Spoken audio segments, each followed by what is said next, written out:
राष्ट्रीय मुस्लिम मंच के अध्यक्ष इंद्रेश कुमार ने पत्रकारों से बातचीत के दौरान कहा कि कांग्रेस के युवराज राहुल गांधी को भगवान सद्बुद्धि दे, वे भारत को जोड़ते जोड़ते कांग्रेस को भी तोड़ने में लग गए और कांग्रेसियों से भगवान श्री राम को भी छीन लिया। ऐसे में जो विचारधारा लेकर चल रहे थे वो ना तो कांग्रेस के रहे और ना ही भगवान श्री राम के रहे। कॉमन सिविल कोड पर उन्होंने कहा कि देश का संविधान एक है तो हमें संविधान के जरिए अपने धर्म के प्रति कार्य करने से कोई रोक नहीं सकता। ऐसे में कुछ सियासी पार्टी अपने फायदे के लिए मुसलमानों को भड़काने में लगे हुए हैं। यहाँ सबको आज़ादी है। ऐसे में एक संविधान, एक कानून होगा तो देश तरक्की जरूर करेगा। ट्रिपल तलाक पर उन्होंने कहा कि कानून देश के संसद में पास हुआ तो इसके खिलाफ मुस्लिम लोग ही सुप्रीम कोर्ट गए तो वहां भी इस कानून को सही ठहराया गया। ऐसे में मुसलमान ही मुसलमान से हारा है। इसमें सरकार व पार्टी या संघ का कोई लेना देना नहीं है। मुस्लिम महिलाओं को हक दिलाने की आवाज़ मुस्लिम महिलाओं ने ही उठाई थी। ऐसे में सरकार ने इस कानून को पास कराकर उनके साथ हो रहे उत्पीड़न पर रोक लगाने का कार्य किया है। जैसे हिंदू धर्म में सदियों पहले सती प्रथा रोककर महिलाओं को इंसाफ दिया गया, उसी प्रकार ट्रिपल तलाक कानून से मुस्लिम महिलाओं का उत्पीड़न रोका गया, जो धर्म की आड़ में कुछ लोग करते थे। इंद्रेश कुमार ने कहा कि आज देश के 16 करोड़ मुस्लिम समाज आज़ादी के साथ अपना जीवन व्यतीत कर रहे हैं और देश की मुख्य धारा से जुड़कर देश की उन्नति में जुटे हैं, पर कुछ राजनीतिक दल उन्हें खौफ दिलाकर अपने वोटों की खातिर बरगलाने का काम कर रहे हैं। ऐसे में उनसे सतर्क रहने की जरूरत है।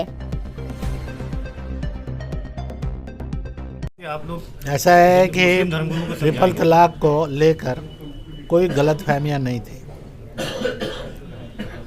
उन्होंने जितने भी तर्क थे दिए, तो जब कोर्ट में तर्क दिए गए तो वो अपने तर्कों में हार गए, क्योंकि माँ के कदमों में जन्नत है और अगर उस माँ को ही तलाक करके सड़क पर फेंक देंगे तो इसका मतलब है खुदा के ऐलान का अविश्वास किया, उस पर जुल्म किया। तो इसलिए मौलाना मौलवी जो 3 तलाक के बारे में कहते हैं कि ये इस्लाम का बेसिक राइट है, वो कुरान पाक के अनुसार, हदीस के अनुसार, सुन्नत के अनुसार सच नहीं बोल रहे थे। इसलिए सुप्रीम कोर्ट में वो सब तर्क और दलीलों में हारे और दूसरी तरफ मुसलमान ही जीते, क्योंकि मुकदमा सरकार और मुसलमानों के बीच में नहीं था। मुकदमा हिंदू और मुसलमानों के बीच में नहीं था। मुकदमा मुसलमान से मुसलमान के बीच में था। एक तरफ मुस्लिम औरतें खड़ी थी हजारों की संख्या में, लाखों की संख्या में, दूसरी तरफ मौलवी वगैरह हारे थे। तो मुसलमान ही इस्लाम में मुसलमानों से हारा है। इसलिए अगर कोई ये कहे कि ये सरकार वर्सेस मुसलमान था, झूठ बोलता है। हिंदू मुस्लिम था, नहीं था। यह केवल मुसलमान से मुसलमान के बीच की तकरीर थी, उनके अपने अंदर का था। जैसे हिंदुओं के अंदर सती प्रथा था, हिंदुओं ने विरोध किया, कोर्ट में भी गए, कोर्ट में हारे, अल्टीमेटली सती प्रथा ना हो, सती प्रथा ये तय बना। इसी तरह से दहेज के बारे में तो हिंदू क्या, मुसलमान क्या, जैन क्या, ईसाई क्या, सब गए। या दहेज एक जुल्म है, ये नहीं होना चाहिए।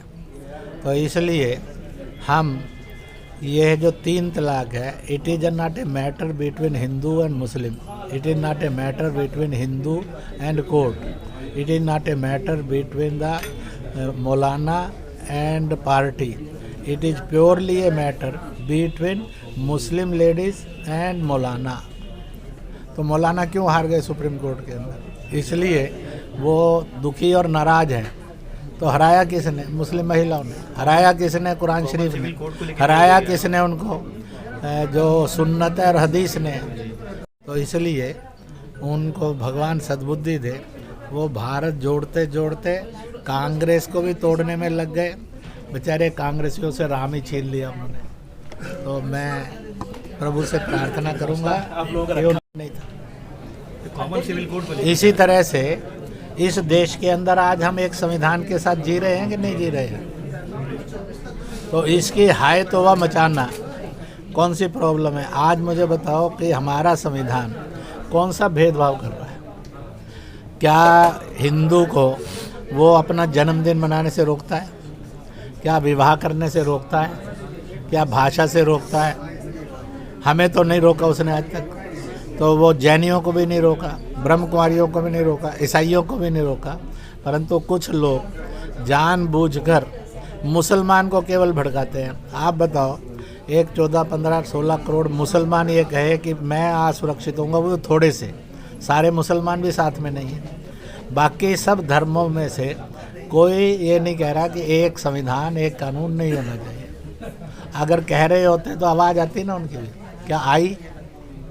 इसका मतलब है कि इस देश के अंदर यह सच्चाई है कि इस देश के कुछ पार्टियां ऐसे हैं और कुछ मजहबी नेता ऐसे हैं जो मुसलमान को भारतीय, हिंदुस्तानी और इंडियन होने ही नहीं देते।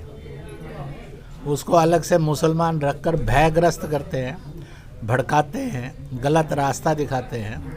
मेरा सारे मुसलमानों से ये कहना है जो ऐसा करते हैं, आज जबकि लाखों लाख मुसलमान सही रास्ते पर चल पड़ा है, वतन की मोहब्बत पर चल पड़ा है। मुसलमान मौलानों से पूछता है, मुसलमान अपने नेताओं से पूछता है, जो मैंने देखा सभाओं में, वो कहता है आप अपनी सभा में मादरे वतन हिंदुस्तान जिंदाबाद क्यों नहीं बोलते? भारत माता की जय क्यों नहीं बोलते? आप जय हिंद क्यों नहीं बोलते? मदरसे में क्यों नहीं और जनगण मन होता? वर्षों से नहीं हुआ, अब थोड़ा थोड़ा होना शुरू हुआ। तो इसका मतलब ये है, मुसलमानों के सवाल हैं इन विषयों पर, और वह मुसलमानों के कुछ सवाल मैंने बताए, कभी मिलोगे तो और भी बताऊंगा। नहीं सही है, ऐसा है कि क्या सही है और क्या गलत है। हम सब ने नारा लगाया या बिना संकोच के, जाति अनेक, मजहब अनेक, भाषा अनेक, दल अनेक, हम एक, संविधान एक, भारत एक।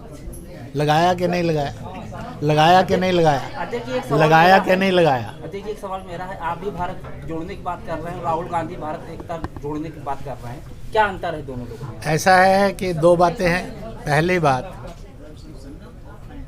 कांग्रेस पार्टी अगर वो जोड़ने वाले होते तो फिर वो आरएसएस के प्रति, सनातन के प्रति